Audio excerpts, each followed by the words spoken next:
여러분 안녕하십니까? 광주 MBC 뉴스투데이입니다. 먼저 오늘의 주요 뉴스입니다. 광주와 전남 지역에 많은 눈이 쏟아져 내리면서 여러 농가가 피해를 입었습니다. 강추위가 이어지는 탓에 복구 작업은 더디게 이루어지고 있습니다.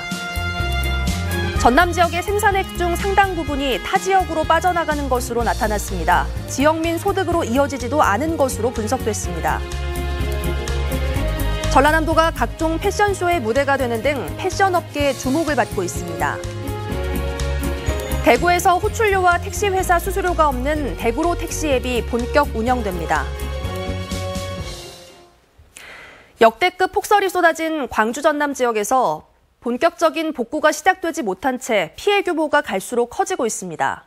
워낙 많은 양의 눈이 쌓이다 보니 치우기도 쉽지 않은 데다 기온도 영하권에 머물러 농촌 마을의 복구 작업이 더디게 진행되는 상황입니다. 이다현 기자가 취재했습니다. 36cm 높이까지 눈이 쌓인 전남 장성군의 한 염소 농장. 염소를 키우던 축사가 형체를 잃고 땅바닥까지 푹 꺼졌습니다.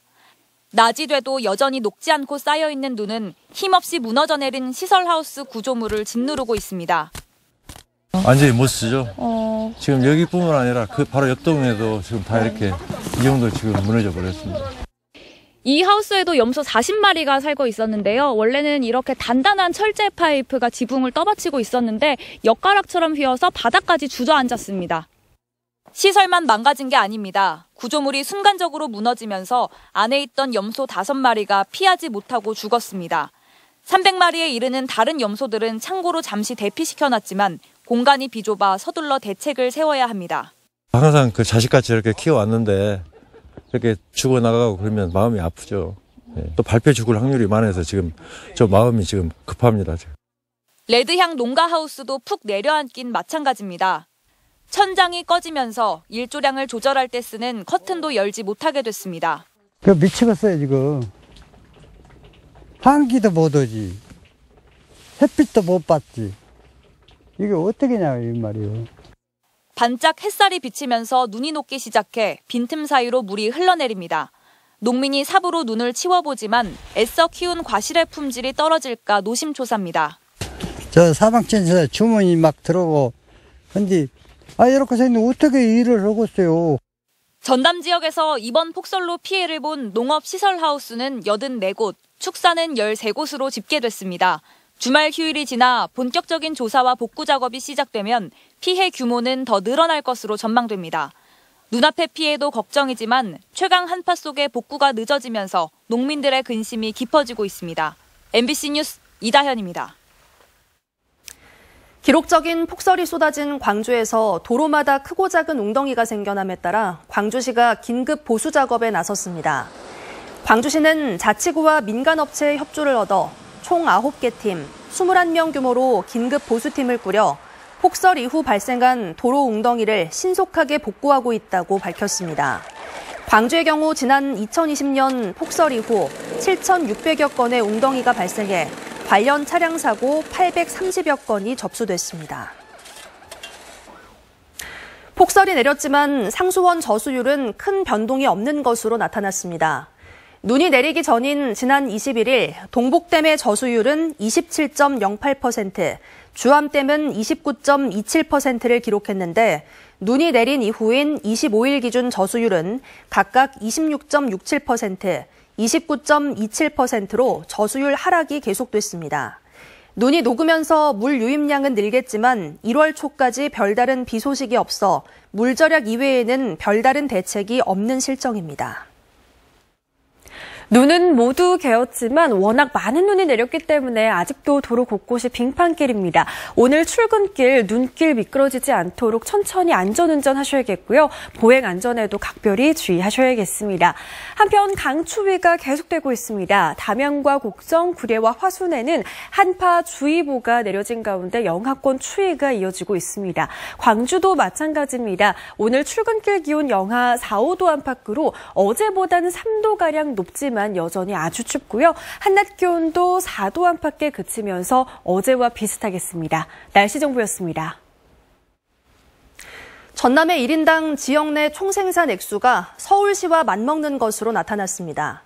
하지만 전남 이외 지역으로 빠져나가는 돈이 많고 개인의 소득으로 연결되지는 못하고 있습니다. 김진선 기자가 취재했습니다.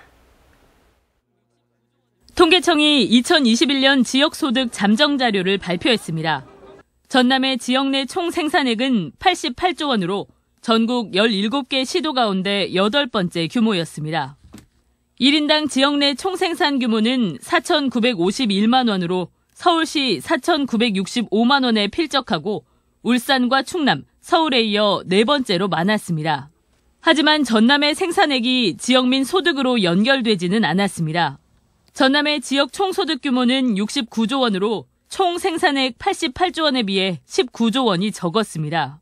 반면 서울시와 경기도는 총 생산보다 총소득이 각각 43조, 31조 원 많아 비수도권 생산액이 타 지역 소득으로 유출된 것으로 나타났습니다. 지역 외에 순수치 보는 소득을 보면 서울과 경기는 소득이 순유입되었고 충남과 전남은 소득이 순유출되었습니다. 전남의 1인당 평균 소득은 2,088만 원으로 전국 평균 2,222만 원, 또 2,500만 원대의 서울, 울산과 차이를 보였습니다. 한편 전국의 최종 소비는 민간과 정부 소비 모두 늘어 작년보다 4.3% 증가했지만 전남의 증가율은 1.5%로 전국에서 가장 낮았습니다. MBC 뉴스 김진선입니다. 여수 봉산 파출소 출입문 사이로 공기화살총을 쏘고 달아난 20대 남성이 2심에서도 1심과 같은 징역 1년을 선고받았습니다.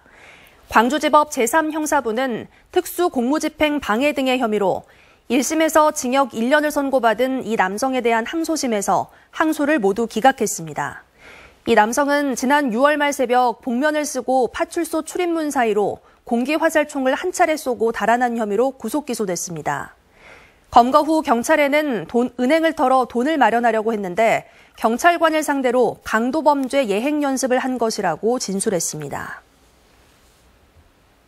아파트 관리소장이 경비원에게 청소나 미화 업무를 직접 지시하는 것은 위법이라는 법원의 판단이 나왔습니다. 광주지법 형사 1부 김평호 판사는 경비업법 위반 혐의로 기소돼 1심에서 벌금 50만 원을 선고받은 아파트 관리소장의 항소를 기각했다고 밝혔습니다. 이 관리소장은 자신이 근무하는 아파트 경비원에게 제초 작업과 낙엽 청소 등을 시킨 혐의로 기소됐고 재판부는 아파트 관리소장은 공동주택관리법이 명시한 경비업자에 해당하지 않는다는 이유 등을 들어 관리소장에게 벌금형을 내린 원심이 부당하지 않다고 판시했습니다. 임을 위한 행진곡의 주인공인 고 박기순 열사의 오빠이자 민주화운동에 헌신했던 박형선 해동건설 회장이 향년 70세를 일기로 별세했습니다. 1974년 민청학년 사건으로 수감 생활을 했던 고 박형선 회장은 노동운동을 하던 여동생 박기순이 1978년 12월 26일 연탄가스 중독 사고로 세상을 떠난 아픔을 겪기도 했습니다. 5.18 때 전두환 신군부에 의해 예비 검속됐던 고인은 2002년 민주당 대선 후보 경선에서 노무현 후보를 적극적으로 도와 광주 돌풍의 주역이라는 평가를 받았습니다.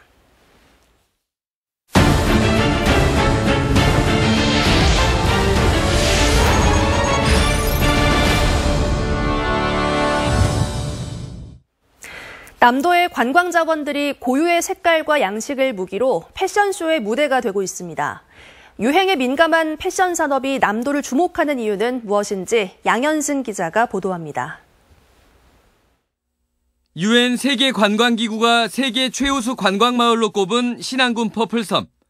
섬과 섬을 연결하는 보랏빛 다리가 런웨이가 됐습니다. 보라색 의상을 입은 모델들은 섬과 바다를 배경으로 경쾌한 걸음을 내딛습니다. 보랏빛의 향연은 지난 3월 세계적 권위를 자랑하는 파리 패션위크 기간 전 세계에 공개됐습니다.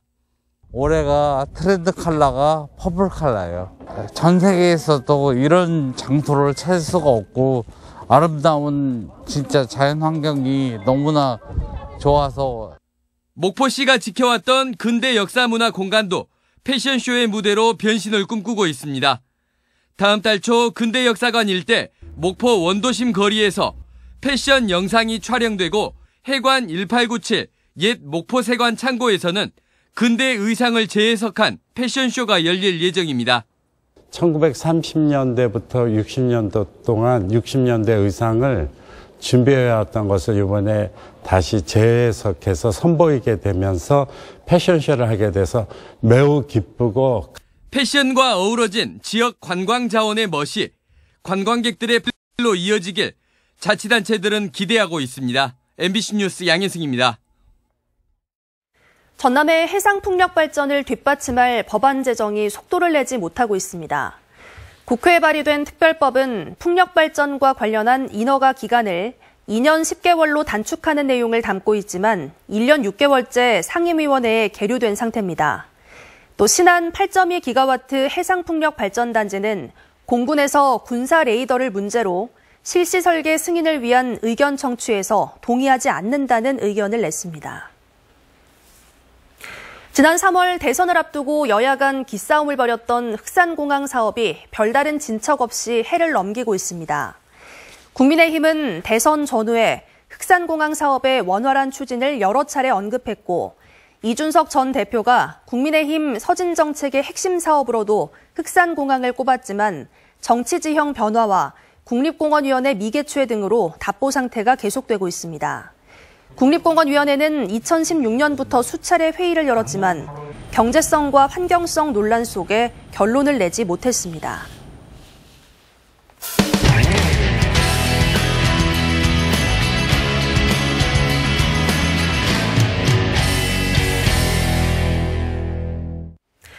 요즘 택시 잡으려면 대부분 카카오 택시 앱을 이용하는데요. 대구에서는 호출료도 내지 않고 택시 회사의 수수료도 줄여주는 대구로 택시가 본격 운영되고 있습니다. 지역 공공 배달 앱을 연계하는 첫 시도라고 하는데요. 대구문화방송 김은혜 기자가 전해드립니다. 대구 공공배달앱 대구로에서도 택시 호출이 가능해집니다. 이미 대구로는 가입자가 30만 명을 넘었습니다. 카카오 택시가 호출 플랫폼을 독점하면서 택시업계는 과도한 수수료를, 승객들도 호출료나 웃돈을 얻는 부담을 줄이기 위해서 대구 법인택시조합이 추진한 공공형 플랫폼입니다. 대구로 택시에 가입한 택시는 6개월간 수수료를 내지 않습니다. 이후 수수료는 월 3만 원까지인데 카카오 택시에 달마다 내는 수수료의 5분의 1 수준입니다. 대구시는 연간 90억 원가량의 지역자본 유출이 줄어들 것으로 예상합니다. 승객들은 호출료를 내지 않습니다. 행복페이와 연계해 할인받고 결제할 수 있고 배달과 택시 호출에 마일리지를 공통으로 쌓고 쓸 수 있습니다. 대백, 중파처럼 대구 시민들이 쉽게 쓰는 단어도 자동 검색되도록 했고 안심 귀가 등의 서비스도 갖췄습니다. 안심배시 등록되어 있는 제3자가 택시의 이동 진행 방향이라든가 현재 도착 예정 시간이라든가 이런 부분이 실시간으로 공유됨으로 인해서 대구에서 운행 중인 택시 14,000여 대 중 11,000여 대 86%가 카카오 택시에 가입돼 있습니다. 현재 3,900여 대가 대구로 택시에 가입했는데 택시 업계는 4,000대 이상 확보해 독점적 구조를 해소하겠다는 계획입니다.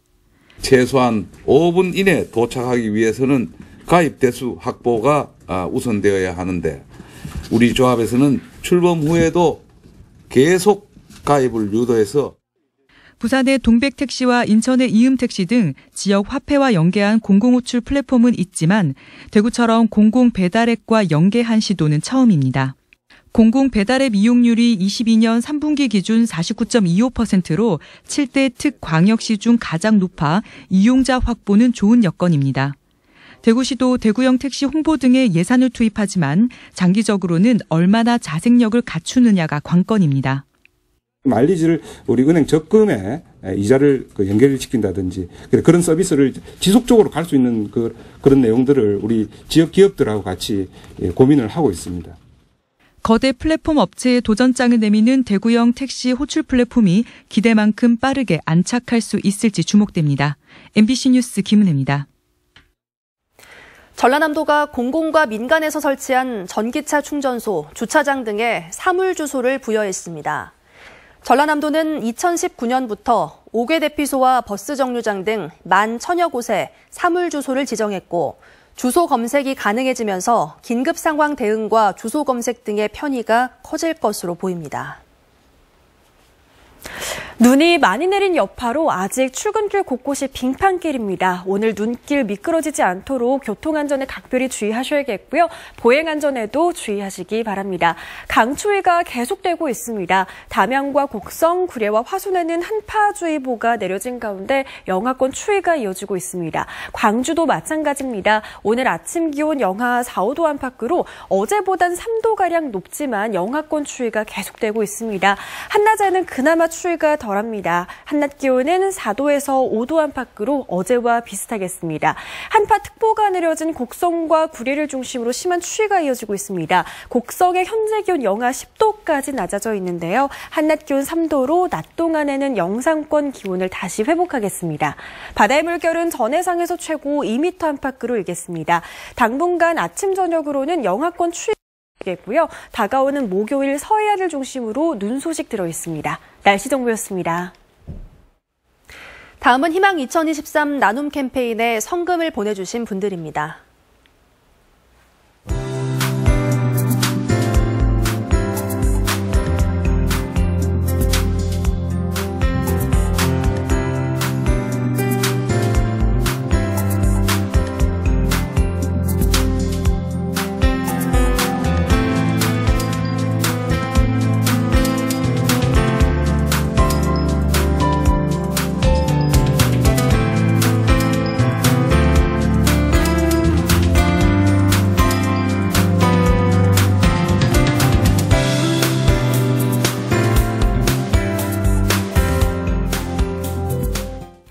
이상으로 뉴스 마칩니다. 시청해주신 여러분 고맙습니다.